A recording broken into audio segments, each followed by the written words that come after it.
আমরা ঘরে চারজনের পছন্দ চার রকম। ছোট ছেলে এক ধরনের খাবার খাবে, বড় ছেলে আরেক ধরনের খাবার খাবে, ছেলের বাবা খাবে এক ধরনের, আমি খাই আরেক ধরনের। তো বাসায় বিভিন্ন ধরনের রান্না হতেই থাকে, অনেক মজার মজার খাবার তৈরি করতে থাকি, সব সময় রান্নায় ব্যস্ত থাকি। তো হঠাৎ করে মাথায় আসলো যে এত ধরনের রান্না করি যেহেতু, তাহলে আমি তো একটা কিছু করতে পারি। তখন এই ফুড পান্ডায় আমি অ্যাড হয়ে গেলাম। তো ফুড পান্ডা অ্যাড হওয়ার পর বিভিন্ন ধরনের খাবার মাশাআল্লাহ ভালোই যাচ্ছে।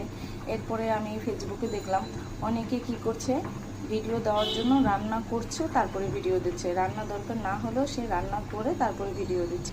তো সেই ক্ষেত্রে আমি দেখি যে আমি তো সবসময় রান্নাই করছি, মজার মজার রান্না, তো সেই রান্নাগুলোই আমি ভিডিও করে আমি ফেসবুকে দিতে পারি। তো এভাবেই দেখা যায় এই আইডিয়াটা আমার মাথায় আসলো। তো নতুন করে আমি এই ফেসবুকে এই ভিডিওগুলো দিতে শুরু করলাম। এটা আমার অনেক শখের জায়গা। তো আপনারা সবাই আমাকে সাপোর্ট করবেন। ভালো থাকবেন। আসসালামু আলাইকুম।